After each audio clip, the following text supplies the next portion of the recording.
2 bulan yang lalu lah, ya. Bulan lepas tak datang kan. Anak abang mulai buat lah gitu. Tapi tak apa, tak amai hari ni. Separuh dah balik ya.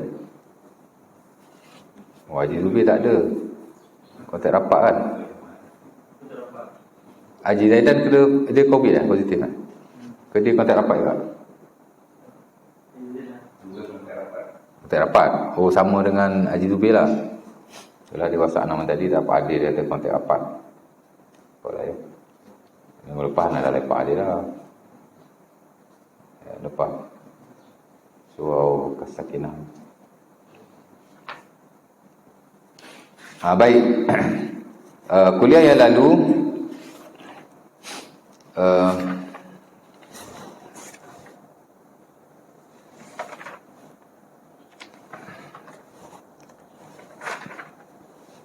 kita dah baca poin-poin di bawah syahadah. Yang kedua itu adalah Muhammad Rasulullah. Dulu-dulu kita bincang tentang asyhadatain. Di mana pertama kita telah kongsikan tentang apa maksud la ilaha illallah ataupun asyhadu an la ilaha illallah, mengaku Allah Taala sebagai Tuhan. Kemudian ada second part daripada syahadah itu, kita dah bincang tentang asyhadu anna Muhammadar Rasulullah. Maksudnya apakah yang dimaksudkan dengan syahadah kita bahawa Nabi Muhammad sallallahu alaihi wasallam adalah Rasulullah, ya. Secara ringkasnya senang saja, kita mengakulah Nabi itu sebagai Nabi dan Rasul.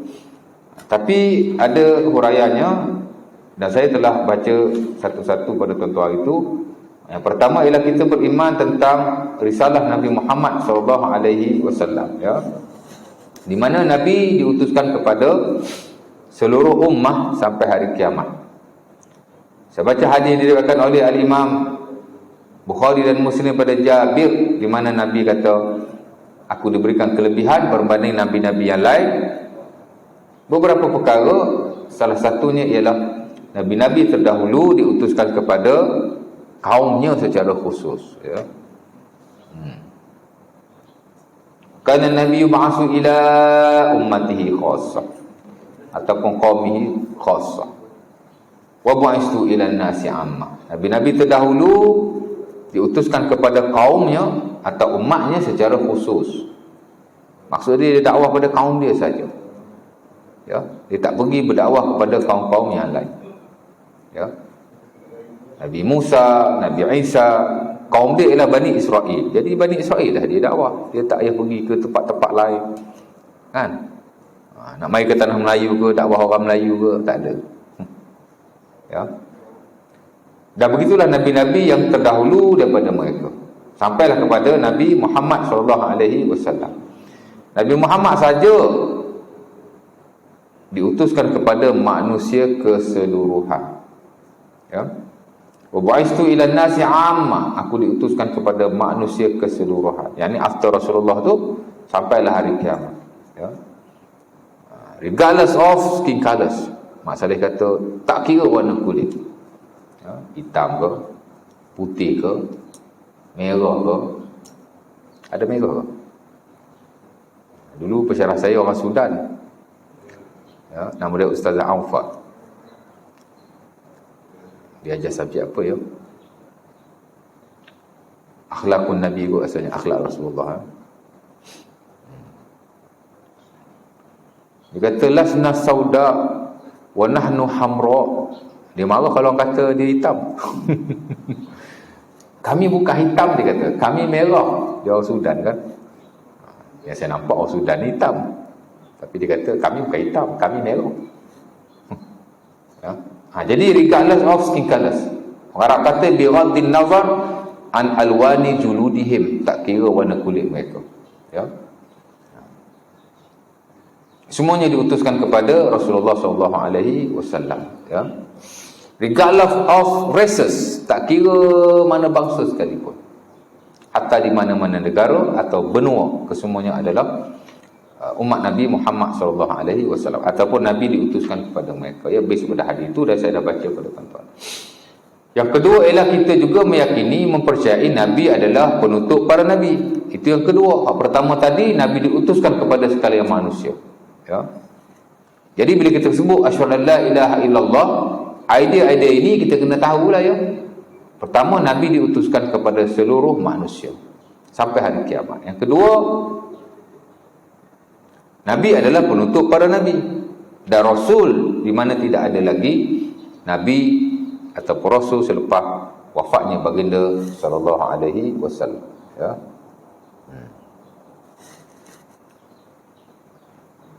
Jadi untuk dakwa Rasul Melayu, Rasul Cina, Rasul Mak Saleh, tak ada. Ya. Sama ada orang ni gila. Kalau dia tak gila, dia penipu. Dan orang seperti ini Rasulullah SAW sebut sebagai Dajjal, ya, Dajjal. Pendusta hak teruk sekali lah ya. Bukan hanya dakwa bawa ajaran yang baru, tapi mengaku sebagai Nabi atau seumpamanya. Ya, kalau zaman-zaman dulu kok kena bakar pun, ya. Dan lebih teruk lagi mendakwa sebagai Nabi, ya. Zaman Ali bin Abi Talib dulu, orang yang dakwa sebagai Tuhan dia bakar dengan api. Ya. Teruk jahat ya, dakwa Tuhan kan. Jadi merepek pula ya. Jadi penutup para Nabi dan Rasul ya, tidak ada lagi Nabi dan Rasul selepas Nabi Muhammad sallallahu alaihi wasallam ya. Nabi dan Rasul tu tak ada lah.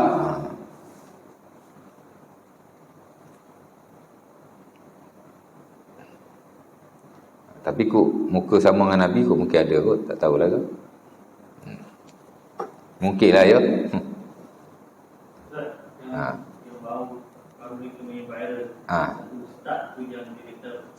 Muka macam Nabi tu. Yalah dia mimpi. Itulah kan. Benda macam tu supaya tak payah cerita. Dia minta dengan Allah Ta'ala supaya tunjuk dia Nabi. Allah Ta'ala tunjuklah muka seorang Nabi dalam mimpi tu. Ada muka orang Melayu pula tu. Tak tahulah ulama mana kan. Tu kata dia personally lah ya. Tapi benda-benda macam tu, itu yang tak tahulah saya. Ya. Jadi orang tegur lah. Dia tak kata iras pula tu, dia kata Nabi kan. Dia tak sebut iras. Apa tu bila pembetulkan balik boleh kata iras. Tapi dia malah lah orang fitnah dia. Boleh jadilah ada orang fitnah, tapi kita tu duk cerita benda tu pun tak patut, tak perlu sebenarnya. Mimpi kita duk cerita kat orang buat apa kan. Kan Nabi dah ajar dalam bab mimpi tu. Jika kita lihat mimpi-mimpi yang baik, Nabi kata bagi tahu. Ya.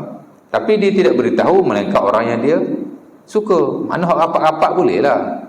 Ya, itu mimpi-mimpi yang kita suka lah ya. Benda-benda yang kadang-kadang tak hubung kait dengan agama pun. Bukan mimpi jumpa Nabi, mimpi diperlihatkan Nabi, mimpi-mimpi lain pun hak baik-baik kan. Boleh cerita. Nabi kata cerita orang yang rapat-rapat saja. Ya. Idza ra'a ahadukum fi manamihi ma yuhib falyukhbirhu wa la yukhbir illa ma yuhib. Ya. Nabi kata bila seorang itu melihat dalam mimpinya apa-apa yang dia suka, benda yang dia suka, mimpi ni ada benda yang kita suka, bila kita lihat ada yang benda kita tak suka. Nabi kata ceritalah kat orang, tapi jangan cerita melainkan kepada orang-orang yang dia suka. Mana hak rapat-rapat dengan dia macam tu lah ya. Bila ada dia cakap kat mak dia, kat bapak dia. Dia ada isteri, dia boleh cerita kat isteri dia. Oh malam tadi aku mimpi dapat makan ikan siakap lah. Contohlah, makan ikan siakap kan benda baik kan. Benda yang seronok lah dia. Tapi kalau kamu lihat benda yang tak baik, Nabi kata jangan cerita pada sesiapa pun. Fa idza ra'a ma yakrahu fala yukhbir bihi ahada. Jangan cerita kat orang pula. Ha? Fa innahu la yadurruhu. Sungguhnya perkara yang dilihat yang buruk itu tidak akan memudaratkan. Ya, setengah riwayat Nabi kata bila kamu lihat benda yang baik, pujilah Allah kerana ia daripada Allah. Mungkin kalau kita rasa itu mimpi yang baik, dia daripada Allah, maka pujilah Allah. That's it. Dan kamu lihat bila kamu lihat benda yang tidak baik, berlindunglah daripada syaitan kerana ia tidak memudaratkan kamu. That's it. Simple saja. Ya, tapi bila kita buat main cerita-cerita macam tu, dia akan timbul fitnah lah. Sebab tu Nabi larang tak bagi beritahu melainkan orang yang rapat-rapat saja. Macam itu rahsia kita lah ya. Rahsia ni mana kita boleh cerita open air, tak boleh lah kan, kepada publik seumpama itu. Jadi timbullah fitnah-fitnah. Sedemikian yang kadang-kadang kita sendiri yang membuka pintu fitnah itu ya. Baik. Mana tadi? Jadi Nabi adalah penutup pada Nabi dan Rasul ya. Jadi adalah orang muka serupa, mimpi tak payahlah cerita kat orang ya. Tipan je lah ya. Baik.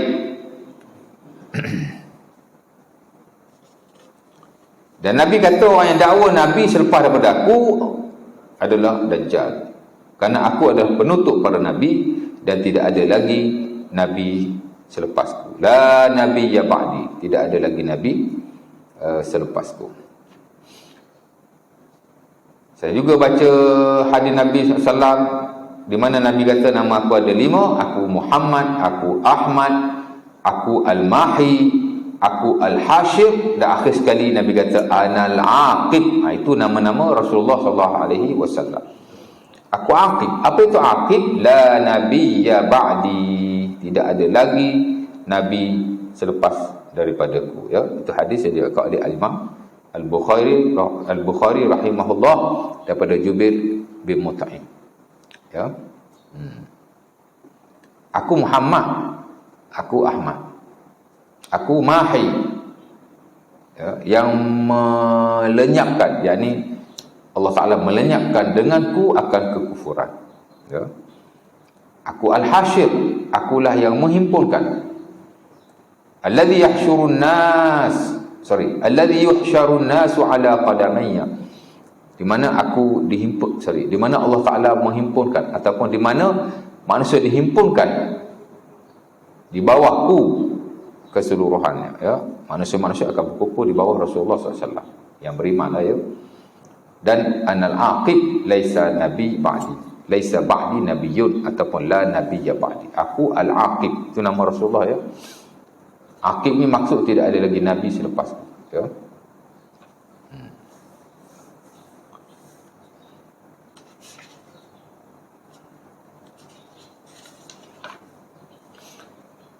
Berapa dah tu? 2 kan. Yang ketiga, dalam konteks Muhammadur Rasulullah, percaya bahawa Nabi itu Rasulullah juga, ialah Nabi tidak mengetahui melainkan apa-apa yang diwahyukan kepadanya sahaja daripada perkara-perkara yang gaib.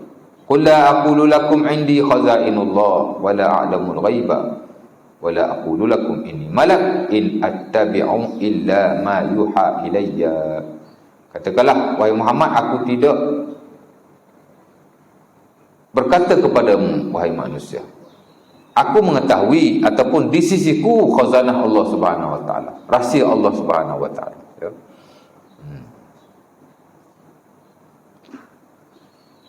Jadi Nabi tak tahu. Wala alamul ghaiba, aku juga tidak tahu benda gaib. Dan aku tidak berkata kepadamu aku adalah malaikat. Because Nabi was a human ya. Nabi adalah manusia. Jadi kalau sebut Nabi manusia, tak salah sama sekali.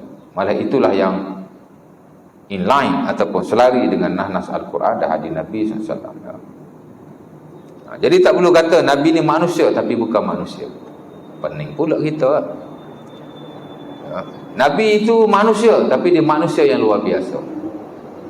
Okey.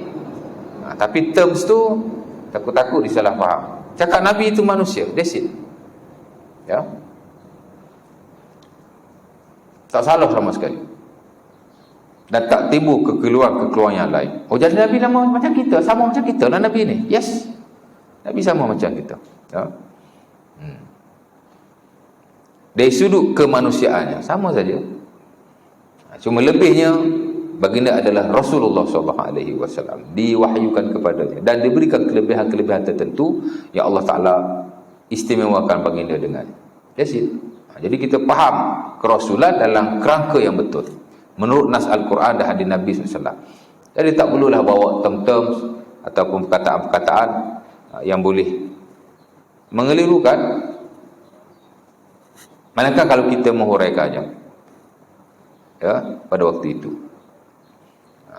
Sebab tu kalau kita belajar agama secara lebih lanjut, kita fahamlah konsep-konsep kenabian ini, dia jelas and very straight to the point.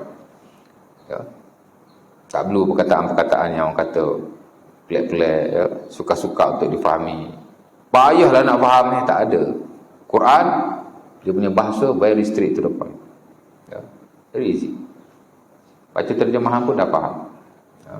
Hadis Nabi pun sama. Sebab itu metod kenabian.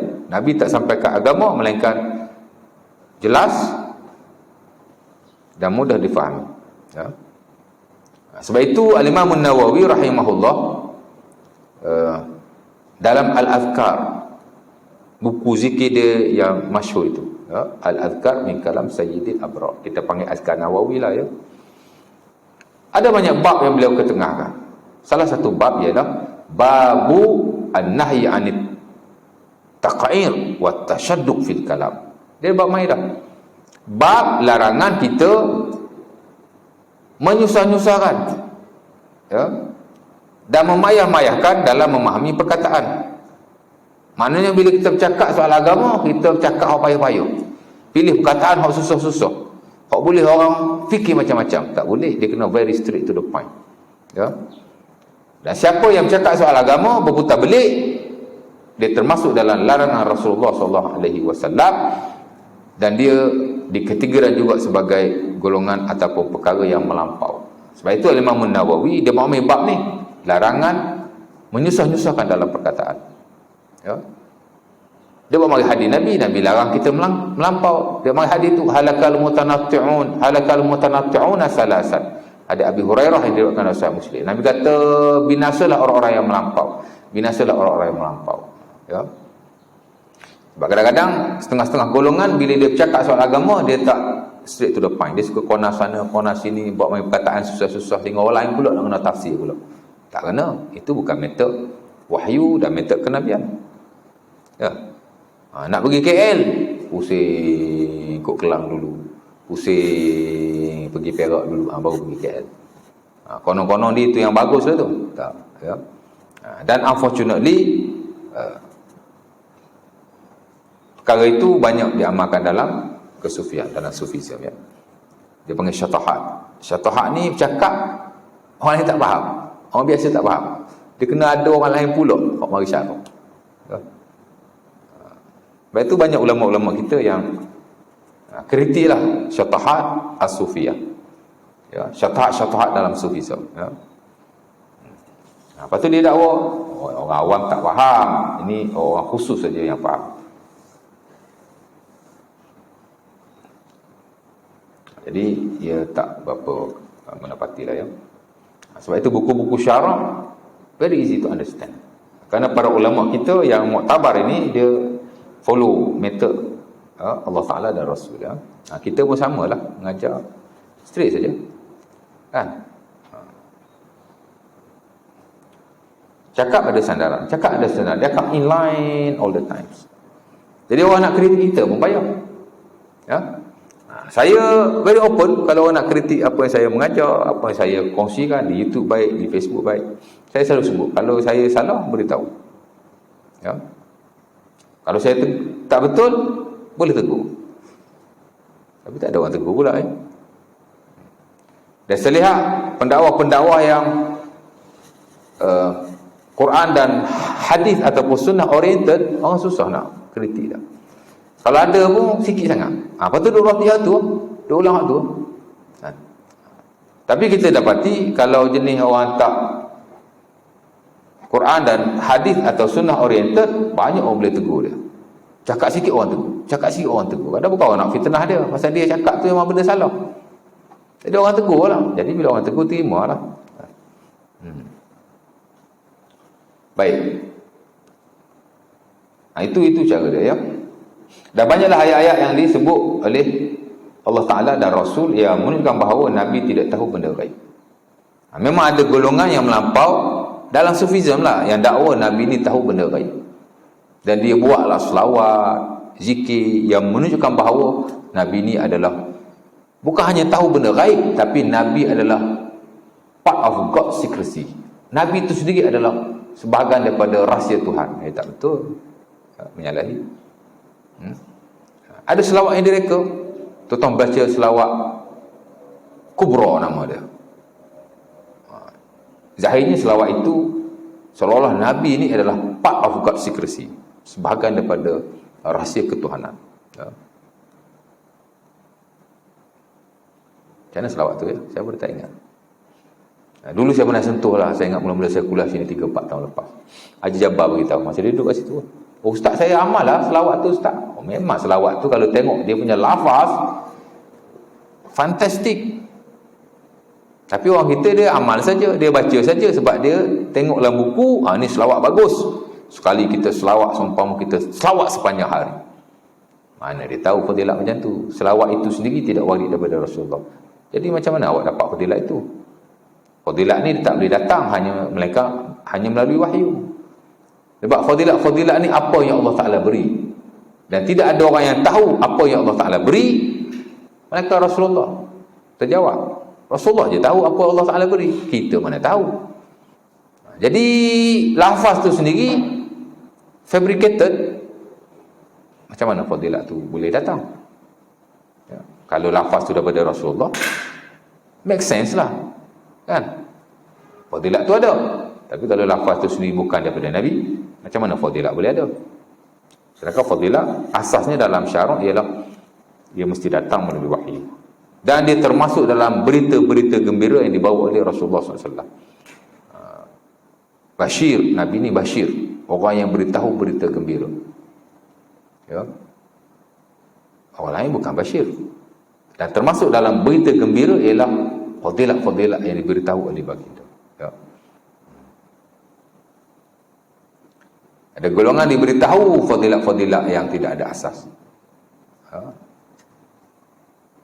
Berlebihan di situ. Lepas tu dia cakap pula at the end, beramal jangan kerana fadilat. Macam mana tu? Ya. Beramal kerana fadilat lah. Kalau bukan beramal kerana fadilat, ataupun tak boleh dikaitkan dengan fadilat, takut tidak ikhlas, ataupun syirik, dia panggil syirik khafi kan. Takkan Nabi ajar kot. Kan? Hatta kalau beramal, tak boleh rasa nak pada syurga. Betul-betul absolutely kerana Allah. Ya, jangan ada syurga, jangan ada. Habis tu awak baca ayat syurga, skip lah. Kan, tutup. Jangan baca ayat syurga. Ya. Itu bercanggahlah dengan ayat Quran. Ya. Tamak ataupun bersungguh-sungguh nak balas Allah adalah sifat orang beriman. Ya, Allah Ta'ala sebut surah Az-Zumar ayat 16. Surah As-Sajdah. Ya. Kita dah baca every morning, Friday. Tapi sayang sekali kadang-kadang kita tak faham apa yang kita baca. Bahkan Allah Ta'ala sebut dalam surah yang lain, Al-Anbiya ayat yang lain, Allah Ta'ala kata takut kepada Allah, nak balasan Allah. Pahala, syurga adalah sifat para anbiya. Dan Imam Nawawi sebut bila dia menghuraikan ayat ni, inilah sifat orang yang beriman dan sifat para anbiya yang perlu ada pada kita lah ya. Bila buat satu amalan, kita takut pada azab Allah dan kita nak balasan Allah Subhanahu Wa Taala. Lepas tu Nabi ajar doa minta syurga, doa minta itu, doa minta ini ya. Logically memanglah bila kita diberitahu satu benda yang baik, kita akan tertarik. Takkan tak boleh ikut. Ya. Jadi ada banyak idea-idea yang tidak menepati atau tidak inline lah ya dengan agama sebenarnya. Ya, baik. Mana tadi? Jadi tak ada ya, Nabi tak tahu benda baik, melainkan hanya diwahyukan kepadanya. Banyak Allah Ta'ala sebut dalam Quran, dalam surah Al-Jin, alimul ghaibi fala yuzhiru ala ghaibihi ahada illa man irtada bir rasul. Allah Ta'ala lah yang maha mengetahui benda yang gaib, dan Allah Ta'ala tak beritahu melainkan kepada rasul-rasul yang dia redha ya. Jadi apa-apa yang connected ataupun related kepada benda gaib, dia mesti datang melalui wahyu ya. Biasa tu. Baik. Itu yang ketiga. Yang keempat, ini wajib mencintai dan mengagungkan Rasulullah sallallahu alaihi wasallam. Yang kita akan baca pada hari ni lah ya. Jadi 1 2 3 tu dah lepas.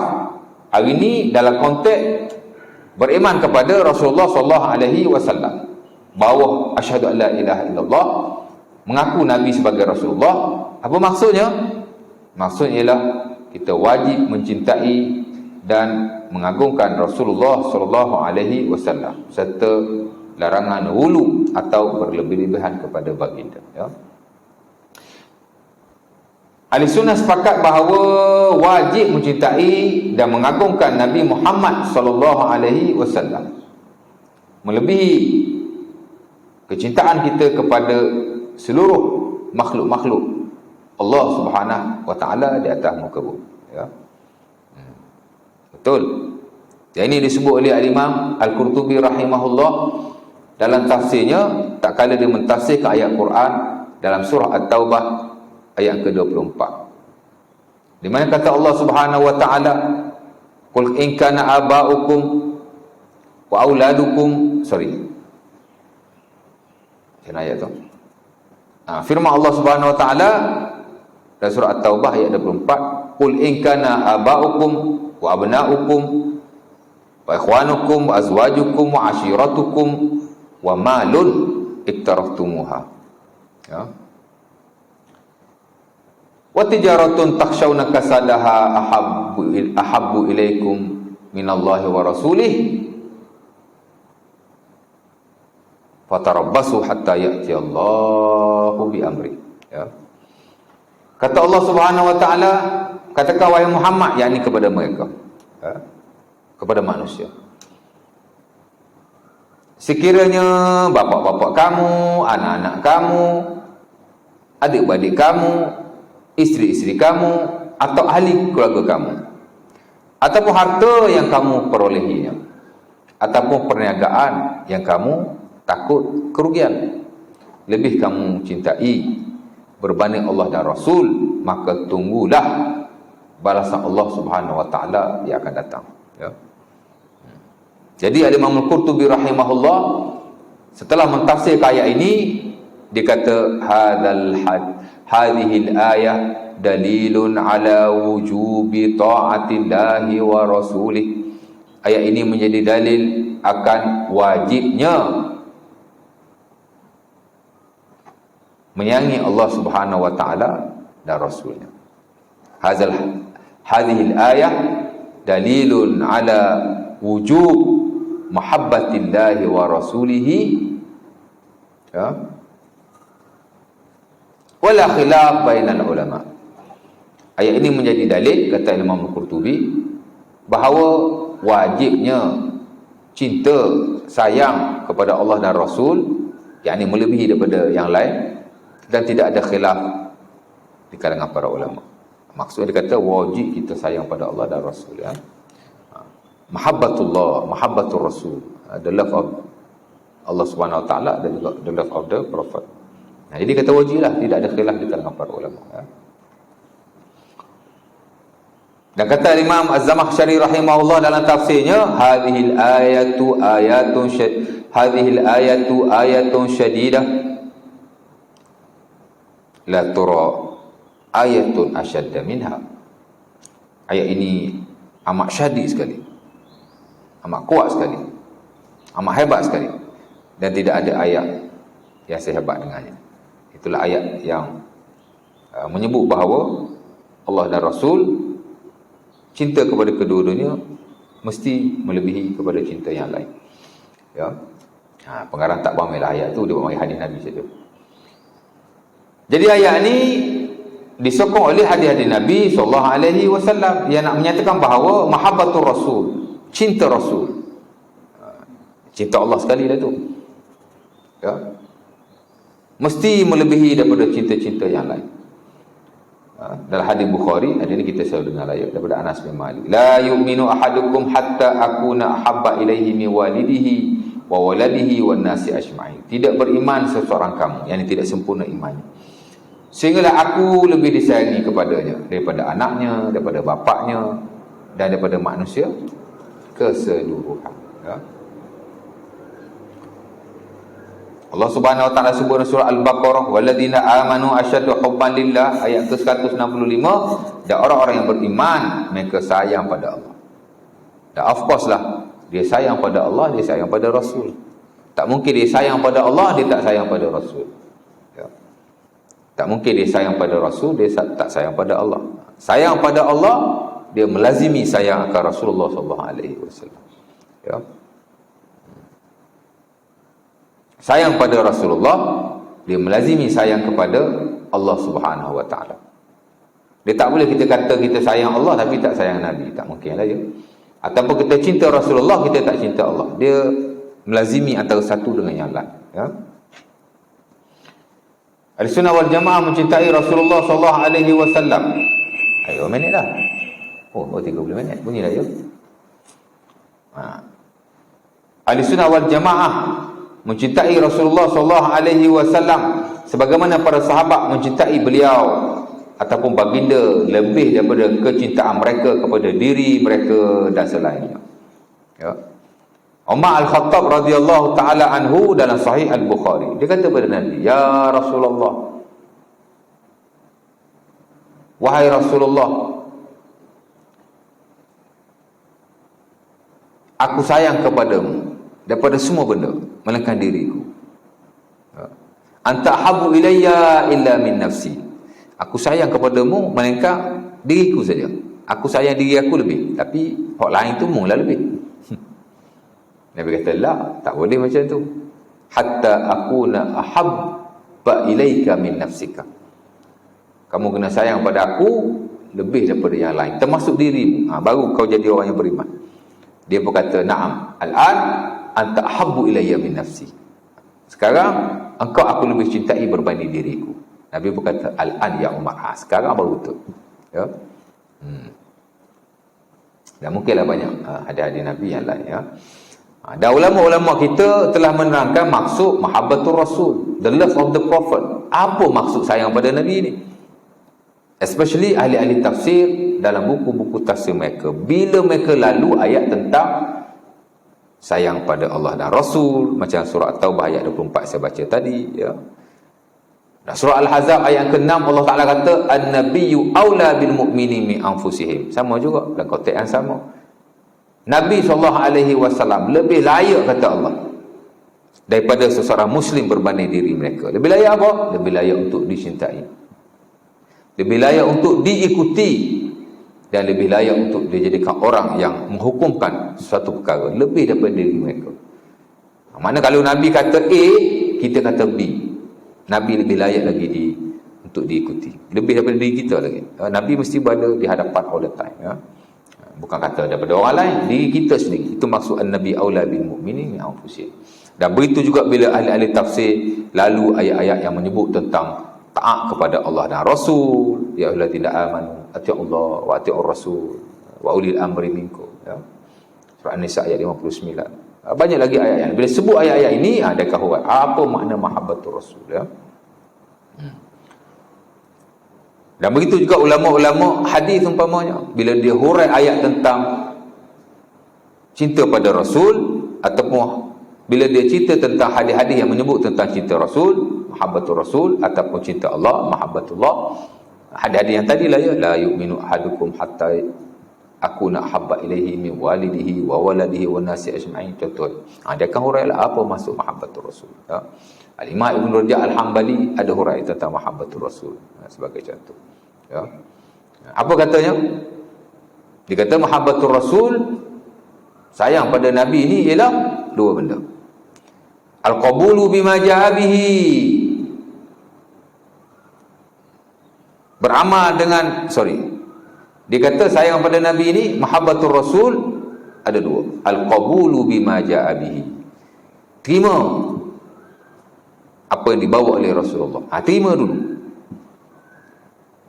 Wal amalu bima balaghahu ar-rabbi, dan beramal dengan apa yang disampaikan daripada Tuhannya. Ya, dua. Dia kata sayang pada Nabi ini ada dua.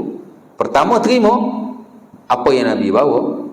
Yang kedua ialah beramal apa yang Nabi khabarkan daripada Tuhan, ataupun yang Nabi bawa daripada Tuhannya. Mana hak Nabi bawa tu kita kena terima, kita kena amal. Itulah maksudnya ya. Al-muhabbatul lati taqtadi husnat ta'assi bihi wal iktida' bi sunanihi. Apa maksudnya? Terima hak Nabi bawa dan amalkan apa yang dibawa daripada Tuhannya. Iaitulah kita betul-betul menjadikan Rasulullah SAW sebagai contoh dan kita mengikuti akan sunnah-sunnah. Itulah maksud mahabbatur Rasul. Ya. Sama dengan hadis Nabi SAW yang Nabi sebut dalam Sunan Ibnu Majah, dan Sunan At-Tirmizi rahimahullah, daripada Ibnu Mas'ud ataupun daripada Abi Hurairah. Man ahya sunnati faqad ahabbani wa man ahabbani kana ma'i fil jannah. Siapa yang menghidup sunnahku, dia telah mencintaiku. Itu poin dia. Yang itu disebut oleh Imam Ibn Rajab Al-Hambali, mahabbatur Rasul ni, love of the Prophet ni ialah itulah, terima amal apa yang dibawa oleh Rasulullah SAW. Ya. Nabi kata siapa-siapa yang menghidupkan sunnahku, bukan sekadar beramal tapi menghidupkan, lain tu. Kalau amal mungkin kita amal untuk diri sendiri saja, tapi bila sebut menghidupkan, konteksnya lebih luas. Kita ajar orang, ya. Kita beritahu masyarakat. Tapi hari ni kalau beritahu masyarakat sunnah Nabi, orang cakap kita Wahabi pula. Kau tu pula. Ya. Ada somebody call me. Ya.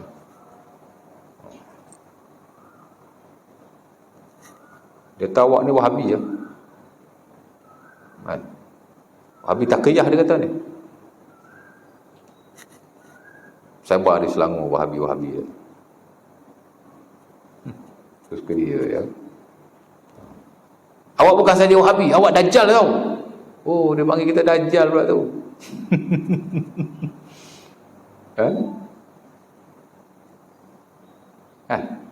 Ajar ikut Quran, ajar ikut hadis Nabi.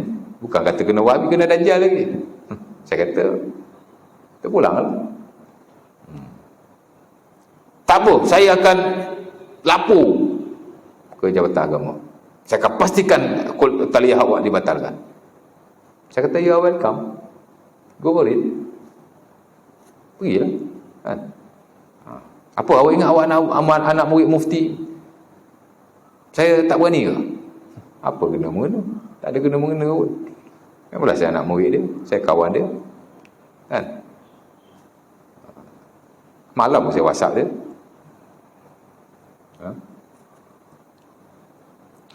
Tapi saya tak pernah pula guna kabel dia ke. Tak ada. Kita kawan je. Itu je. Kan? Tunggu kita.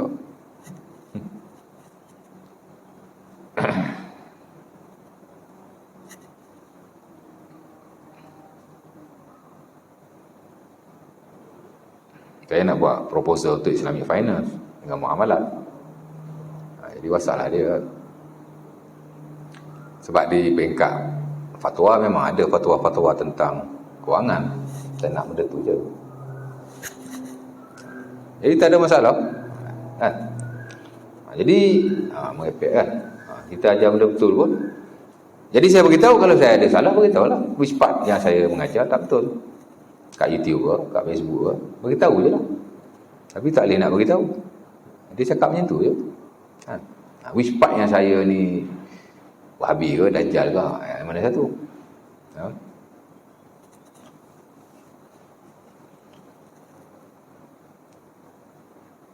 Tapi kalau yang ajar merepek-repek, dia angkat pula murabi ummah lah, tokoh ahli sunnah lah, singa azwajah lah.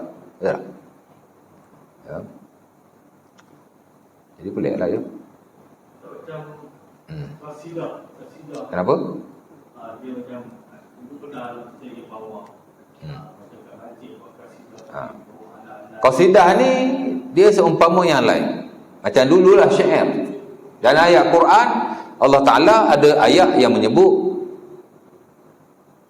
celaan kepada syair. Tuan-tuan baca surah Yasin. Ya. Ada sebut macam syair kat ujung-ujung tu. Ya. Macam ayat tu dalam Quran.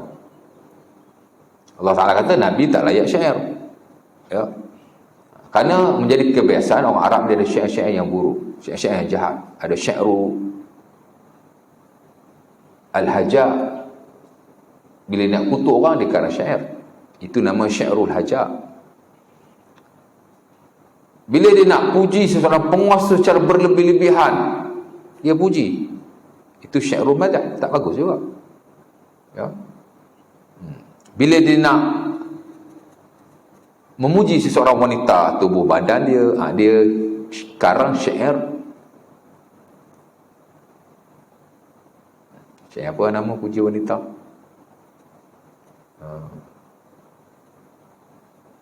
Aduh, tak ingat.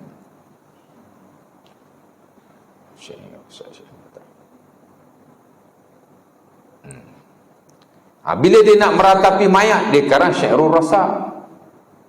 Ya. Jadi banyak jenis syair-syair yang jahat ni. Ada syair yang bagus pun, tapi banyak syair digunakan untuk perkara-perkara tidak baik. Sebab itu dalam Quran disebut tentang syair kecaman. Jadi Allah Ta'ala kata Nabi tak layak bersyair.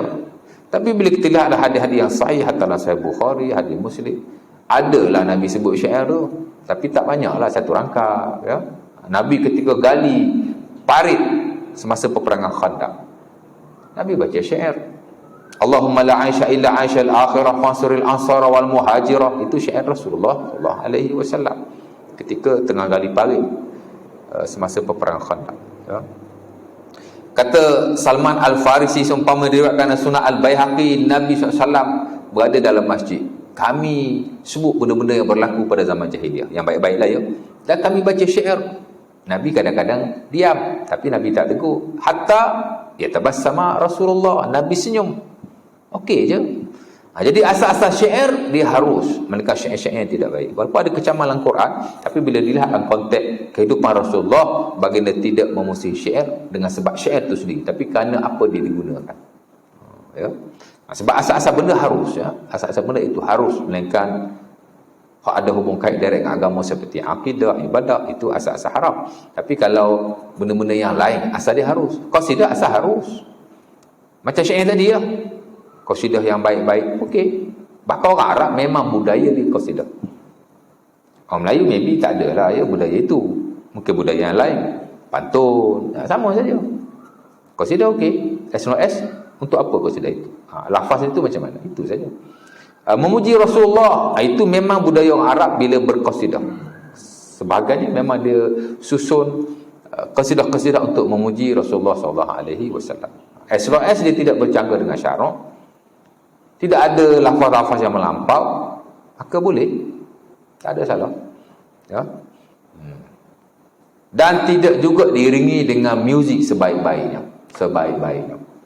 Kalau muzik pun setakat kompang, still okey. Ya. Dan bukan di masjid luar. Ya. Masjid bukan tempat untuk kita meninggi-ninggikan atau melaulangkan suara dengan nasyid. Bahkan nasyid pun sebaik-baiknya jangan buat di masjid, buat di koridor masjid, itu lebih baik. Kerana masjid ni tempat ibadah untuk orang semayang, untuk orang baca Quran, untuk orang zikrullah. Ya. Nak buat majlis, buat koridor, tepi masjid, belakang masjid, boleh, tak ada masalah untuk memanggil orang dengan hiburan, that is fine. Tapi elakkan dalam masjid. Walaupun kalau kita belajar, memang ada sebahagian mengharuskan, sebahagian melarang, tapi as long as dia tak ganggu orang ibadah. Kalau masjid tu memang tak ada orang ibadah pada waktu itu, boleh dia sekadar nak melantungkan syair, nak melantungkan lagu atau seumpamanya. Tapi bila ada orang semayang, masjid mestilah ada orang semayang ustaz, maka tidak boleh lah. Mengganggu orang confirm tak boleh.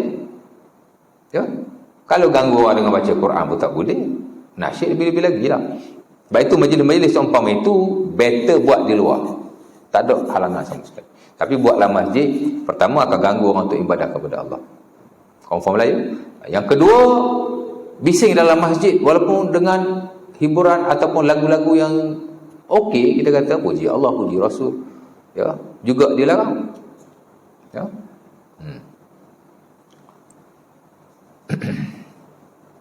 Dah banyak lagi lah orang kata perkara-perkara yang lain. Jadi buat kat masjid. Saya amat tak setuju jika buat majlis-majlis nasyid, muzik-muzik seumpama itu, bahkan melibatkan qasidah atau puji Nabi, bahkan buat di luar itu lebih baik. Jangan buat dalam masjid. Ya. Ganggu orang buat ibadah. Ya. Dan bagi saya masjid itu tak selayaknya pun dalam masjid. Tak selayak sama sekali. Ya. Nabi kata al-masjid li zikrillah was-salat wa qiraatil Quran. Masjid ni untuk sembahyang, untuk zikrullah dan baca Quran, ya. Untuk mengajar, ya. Of course lah. Tak perlulah bagi saya. Dan saya ingat orang yang belajar Quran dah hadis Nabi memang takkan setuju. Confirm. Majlis-majlis yang macam tu dalam masjid.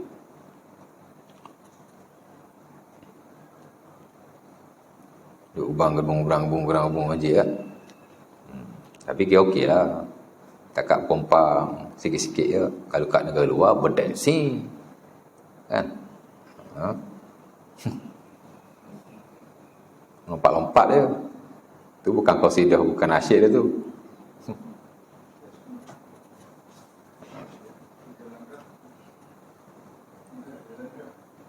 Kenapa ada suara buat? Suara ni buat. Tu. Dekat parking tu banyak tu. Suruh nyanyi kat situ. Nasyid ke apa, ya.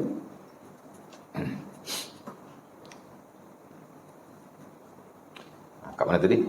Jadi itulah maksudnya sayang kepada Allah Ta'ala dan Rasul. Al-Imam Ibn Hajar Al-Asqalani pun sebut. Sebab itu saya sebut tadi, ada ulama dia hurai apa maksud mahabbatul Rasul. Bila dia hurai dalam buku-buku tafsir mereka, ahli tafsir lah, ya, al-mufassirun. Ulama-ulama hadis bila dia hurai tentang hadis-hadis Nabi, tentang disuruh kita sayang kepada baginda, ya. Ibn Rajab Al-Hambali macam sebut tadi. Al-Imam Ibn Hajar pun dalam Fathul Bari, dia pun menyebut benda yang sama. Walaupun banyak dia sebutkan, tapi yang saya quote, dia kata maksud mahabbatul Rasul ialah la yasluku illa bi tariqatihi, ya. Dia kata maksud mahabbatul Rasul la yasluku illa tariqatahu wa la yarda illa bima syara'ahu. Maksud sayang pada Nabi, cinta pada Nabi ni ialah tidak dia melalui melainkan tarikat Rasulullah SAW. Jalanlah tarikat tu, mana jalan. Sebab tu kalau orang kata tarikat saya tarikat Muhammad, betul. Tarikat saya ni tarikat Muhammadiyah, tarikat Nabi Muhammad, boleh. Pasal Ibnu Hajar Al-Asqalani pun sebut orang yang sayang pada Nabi, dia mesti la yasluku illa tariqatahu sallallahu alaihi wasallam. Dia tidak menyelusuri melainkan tarikat Rasulullah sallallahu alaihi wasallam. Jalan Rasulullah sallallahu alaihi wasallam. Tarikat ni mana jalan? Jalan Nabi, tu. Kalau dia ikut jalan Nabi, maksud dia sayang Nabi dia tu. Ya. Wala yarda illa bima syara'ahu. Dan dia tidak redha melainkan apa yang disyariatkan oleh Rasulullah sallallahu alaihi wasallam, ya.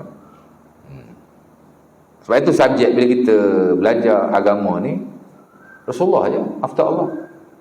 Dan tak perlu subjek-subjek yang lain. Ya. Itu yang saya tegur seorang pendakwah terkenal lah di Malaysia ni, very famous. Ngajar sikit Harunding, ngajar sikit Harunding, ngajar sikit Harunding. 10 kali kalau dia baca bab agama, 10 kali dia sebut Harunding. Ya. Al-Fadhil almarhum lah, ya. Jadi saya pun personal messenger dia kat Facebook. Cari nama dia kan, dapat messenger. Jadi saya nak tegur sikit tadi, selama 2 jam saya duduk di perkongsian dengan doktor, saya ada benda saya nak tegur. Pertama saya sebut hadis lah, ya. Dia baca satu amalan masuk rumah, baca 3 kul, dia kata boleh meluaskan rezeki. Ini hadis sahih, saya tepuk meja, ini hadis sahih, ini hadis sahih. Saya kata pasti ke sahih? Setahu saya hadis itu tidak sahih. Ada yang kata terlalu dhaif, bahkan ada yang kata palsu. Dhaif pun mungkin adalah some of them, tapi sahih setahu saya tidak sama sekali. Hampir sepakatlah saya kata. Saya boleh kata sepakat ulama hadis yang tidak sahih. Kalau dhaif mungkin, dhaif jiddan probably, tapi kalau maudhu ada yang berkata sedemikian. Ya, alamat amalan ini tidak sabit. Jadi janganlah sampai confident begitu sekali nak meyakinkan orang. Motivator biasalah. Kadang-kadang lajak cakap tu lebih daripada konten yang disampaikan. Kita sepatutnya ilmu dengan cara penyampaian kena selari. Tapi ada setengah tu, dia punya penyampaian dia tu overconfident. Okey, overconfident tak apa. Tapi konten dia tak betul ataupun tak apa tepat. Ada orang konten dia bagus, cuma dia mengajar mungkin dia punya public speaking tak apa bagus. Tak apa. Tapi ada orang lajak dia punya Cakap lebih daripada konten yang dia bawa. Yang dia bercakap tu benda tak sahih pun atau tak sabit pun, tapi dengan sebab dia level confidence yang tinggi, seolah macam benda tu sahih. Ada sebahagian besar daripadanya. Termasuk yang selebriti pun ada yang jadi macam tu. Orang dia bercakap beragama, kita tengok macam benda tu sahih ataupun sabit lah ya, tapi tidak sama sekali. Jangan tengok level confidence orang tu. Kalau level confidence ni bagus.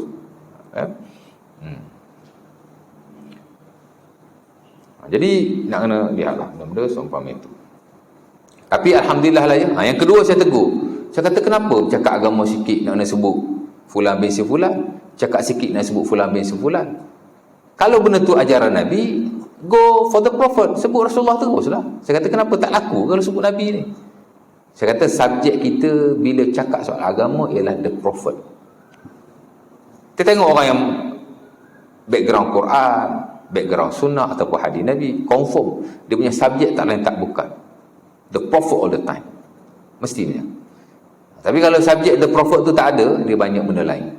Mungkin sebut si fulan, si tokoh sana, si tokoh sini. Asalnya tidak salah, tapi kita boleh lihatlah di situ, ya. Dan kebiasaan orang yang menjadikan subjek selain Rasulullah biasanya ada benda yang boleh dikritik, mesti. Tapi biasa kalau orang mengajar agama, berkongsi hak awal keagamaan, dia punya subjek Allah, Rasul, tak lari. Biasa susahlah orang nak kritik dia. Kalau orang kritik pun benda-benda peribadi yang dia sebut, memang adalah ya, yang tak berapa tepat. Tapi agak sukar, ya. Memang kita diajar sedemikian. When you talk about religion, your subject must be the prophet. Okey lah. Jadi kita sentiasa berada dalam jalan yang lurus, tak ada kona-kona, ya. Jadi kata Ibn Hajar, mesti kamu ikut tarikat Rasulullah SAW, ya? Dan kamu tidak redha melainkan apa yang disyarakkan oleh baginda. Jadi ulama kita dah hurai dalam buku-buku mereka. Malah ada ilmu-ilmu yang terkebelakang ni yang karang buku khas Mahabbatur Rasul, The Love of the Prophet, ya? Syekh Abdullah Al-Khudairi dia ada buku Mahabbatur Rasul. Such a nice book, ya, bila saya baca satu buku yang bagus, ya. Apa maksud Mahabbatur Rasul, ya. Apa kategori-kategori Mahabbatur Rasul, ada yang wajib, ada yang sunnah, dia huraikan dengan cara yang baik. Dan apa tanda-tanda orang yang tidak sayang pada Nabi, ya. Orang yang bawa benda-benda yang merepek dalam agama, dia tidak sayang pada Nabi. Biarlah dia mengajar, kan, mengajar sikit subhanallah, mengajar sikit Allahumma salli ala Muhammad. Tapi hak lain tu tu apa nak inline dengan ajaran Rasulullah SAW. Tak sayang Nabi tu al-ibtida' fi din min alamati adami mahabbati Rasulillah. Dia bawa benda merepeklah agama, ya, tanda dia tidak sayang pada Nabi. Dan banyak lagi tanda-tanda yang lain. Al-bu'du 'anis sunnah wal 'amalu biha, jauh daripada sunnah dan tidak mengamalkannya, itu juga satu tanda tak sayang pada Nabi, ya. Raddu ahaditsis sahihah, dia tolak hadis-hadis yang sahih, itu bukan tanda sayang pada Nabi. Dan banyak lagi tanda-tanda yang lain, ya. Bila ribut main, baca wa yamsaskallahu biturrin fala kashifalahu tuka, fal simpanglah Allahumma salli ala Muhammad, lawak panjang, tapi bila ribut dia ajar suruh baca ayat Quran separuh, dia ubah separuh. Itu dah kira merubah ayat Quran tu, bahaya. Masya Allah. How come orang yang level tok guru katanya lah, ya, ataupun murabbi, bawa ajaran-ajaran seumpama itu? Padahal Nabi dah ajar dah, kalau hujan baca macam ni, kalau ribut baca macam ni, kalau angin baca macam ni. Hatta Imam Syafi'i rahimahullah dalam Al-Um dia ajar, kalau ribut apa kamu nak baca, ya. Tiba-tiba kita buat mari benda merepek macam itu, memang kena kritik lah, kan? Sebab kita ajar benda yang tidak betul kepada orang awam dan masyarakat umum, kan? Hak Nabi ajar lain, hak kita buat lain, ya. Kalau angin datang, angin biasalah, tapi macam tak berapa nak bagus, angin kuat sikit. Allahumma inni as'aluka min khairi hadhihi ar-rih wa khairi ma ursilat bih wa a'udzubika min syarri hadhihi ar-rih wa syarri ma ursilat bih. Kata Salamah bin Aqwa dalam Sunan Abi Daud, Nabi bila angin datang, Nabi akan baca doa itu. Ya Allah, aku minta kebaikan angin ini. Datang angin kan. Dan aku berlindung daripada keburukan angin ini. Ya. Kalau angin kuat sikit, ribut, ada doa yang lain. Allahumma laqman la aqman. Ya. Itu juga diriwayatkan dalam Sahih Bukhari tak silap saya, daripada beberapa sahabat Nabi SAW. Kalau angin kuat, idza asafatir rih, bila angin itu kuat. Idza ishtaddat ar-rih. Tadi idza asafatir rih, bila angin itu mari. Ini bila angin itu kuat. Idza ishtaddat ar-rih, bila angin itu syadid mana kuat. Baca tu Allahumma laqman la aqman. Wahai Nabi, wahai Allah, jadikan angin ni bagus dan jadikan dia angin yang membinasakan seperti angin-angin yang ditimpa kepada umat terdahulu. Lagi pendek je. Allahumma aqman Allahumma laqman la aqman. Tu je doanya.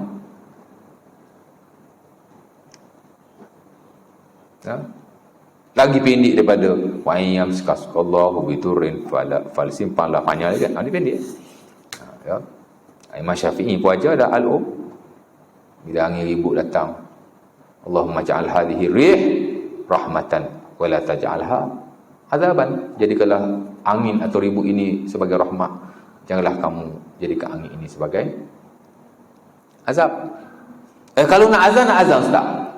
Boleh lah. Pasal mazhab Syafi'i pun dia agak longgar dalam bab azan ni, kerana azan ni dianggap zikir dan boleh diguna dalam hal-hal yang tiba-tiba suddenly berlaku, dan kerana benda itu tidak baik.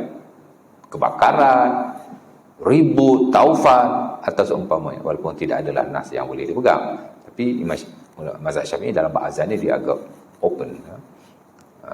Baik azan lah daripada palsimpanglah tu dalam mubah Al-Quranan.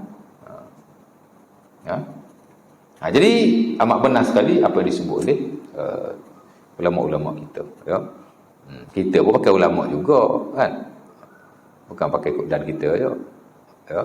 Memang itu disiplin kita. Allah Ta'ala Nabi ulama. Tapi ulama yang betul-betul ulama lah. Kadang orang diangkat sebagai ulama, dia bukan ulama pun. Ataupun ada perkara-perkara yang boleh ini kan. Jadi ada ulama yang karang buku khas Mahabbatur Rasul. Daripada situ kita tahu ya. Siapa lagi? Ada ramai lagi dah saya ingat sana-sana mereka. Ada buku dalam pasaran. Ya. Ada yang dijual. Ada yang bentuk PDF boleh download di internet. Macam-macam ini boleh belajar. So many mechanism. Banyak sekali mekanisme yang kita boleh belajar. Ya. Dan itu yang patut diterapkan bila kita sebut Mahabbatur Rasul. Sebab itu kita tak berapa setuju bila buat Mahabbatur Rasul hanya majlis-majlis hiburan. Ya.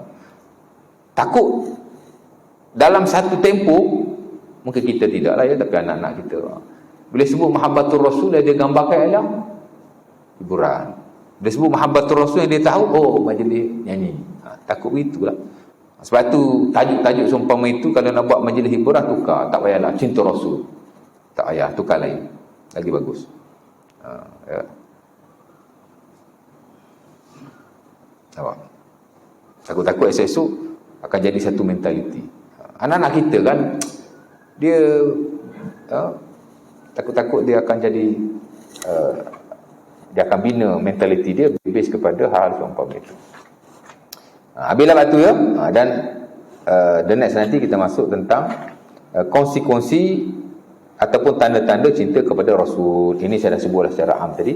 Dan mungkin saya akan go through lah ya. Beramal, taat kepada Allah dan Rasul. Itulah tanda kita sayang kepada Rasul. Dan antara tanda kita sayang kepada Nabi juga ialah berselawat kepada baginda all the time. Ya. InsyaAllah ta'ala. Jadi saya akan huraikan lah ya, apa maksud selawat, apa lafaz-lafaz yang kita boleh gunakan dalam selawat. Kerana selawat pada Nabi ini sebenarnya ada banyak lafaz yang kita boleh praktik dalam solat bahkan. Cuma kita kadang nak hafal tu jadi banyak kan. Ada 4-5 selawat yang masyhur, yang sahih, dia ada Sahih Bukhari dan Sahih Muslim. Sebenarnya kita boleh amalkan all the time. In the prayer, outside the prayer. Dalam sembahyang dan di luar sembahyang. Ya. Ada selawat yang diajar oleh Nabi kepada Ka'ab bin Utsah. Ada selawat yang Nabi ajar kepada Abu Humaid As-Sa'idi. Ada selawat yang Nabi ajar kepada Abu Sa'id Al-Khudri dan beberapa sahabat yang lain, Abi Mas'ud Al-Badri, Bashar bin Sa'ad, dan ramai lagi ya. Sebab tu ulama karang buku khas tentang selawat kepada Rasulullah. Hak ni hak top sahih, autentik. Adalah Sahih Bukhari, adalah Sahih Muslim, adalah buku-buku fiqh bahkan. Kan? Kemudian ulama karang buku tentang selawat. Al-Imam Ibn Qayyim dia ada buku Jala'ul Afham fi salati wassalami ala khairil anam. Dia muatkan selawat-selawat yang sahih, yang of course daripada Rasulullah, dan selawat-selawat yang tidak sahih. Bolehlah nak amal tu, tapi konteks-konteks yang diriwayatkan daripada Nabi ada sanadnya ya. Al-Imam As-Sakhawi ya. Tapi sayang sekali kadang dalam market kita hak ada dalam tu tidak ada. Ada hak tak ada sanad, hak tidak ada asal, hak mari daripada mana kita pun tidak tahu ya. Tapi biasalah ya. Sebab itu hal seumpama ini kena sentiasa diberitahu lah ya kepada masyarakat kita. Boleh. Cukup dah tu. Oh, sejam lah. Boleh. Jadi kita berhenti setakat tu lah ya. Ada nak tanya apa-apa? Ada soalan? Nak tengok sikit ya. Kalau ada soalan lah.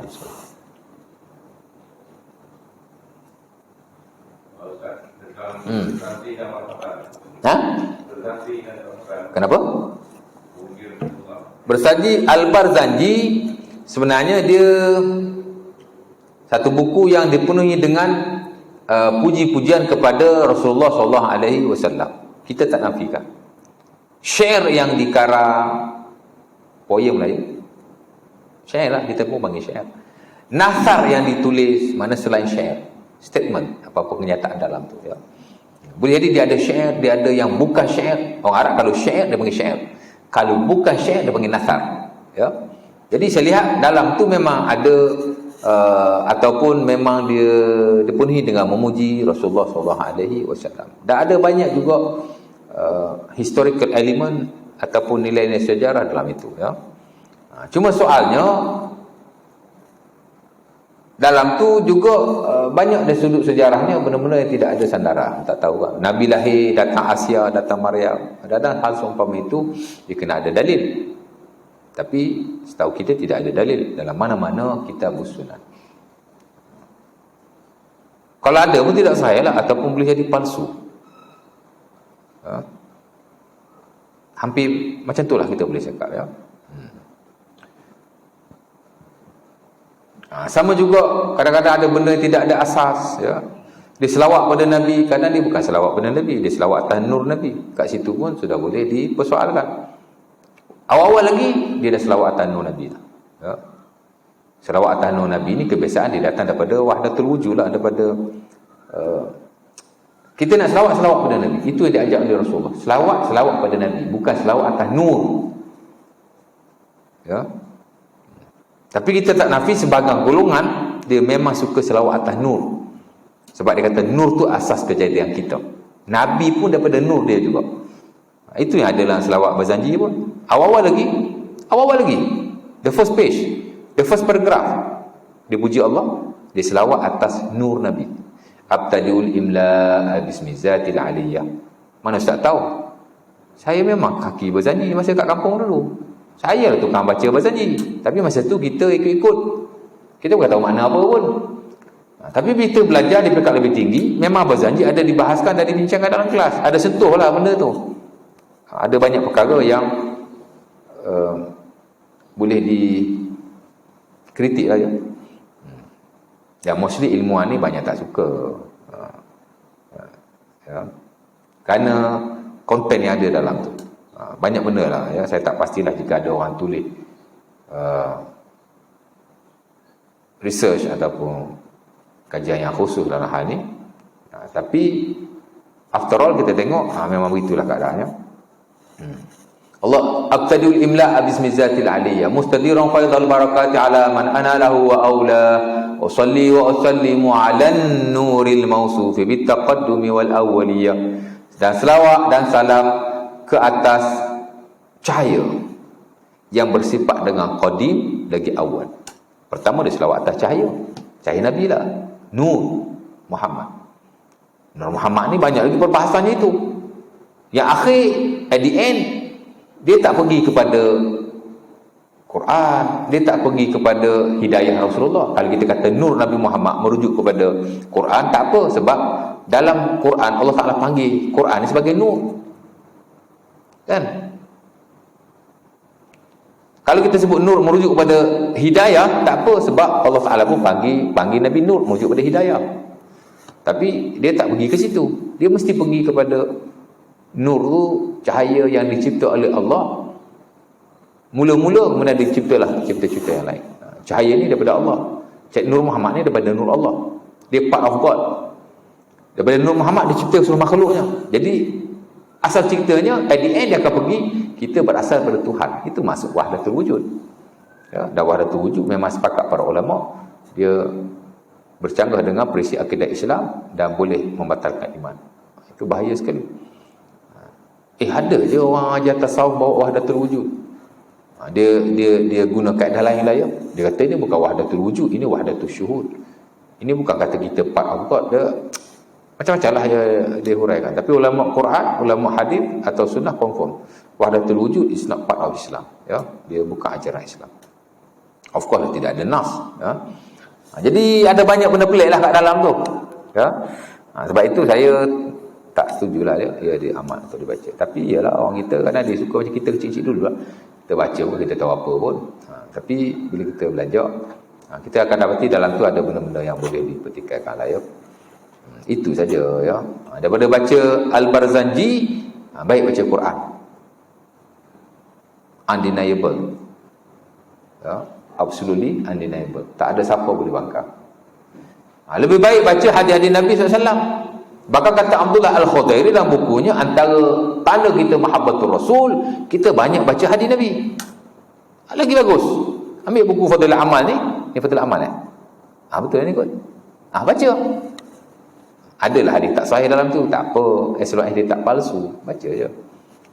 Lagi bagus. Nak baca cara berlagu, qala Rasulullah sallallahu go for it, no problem.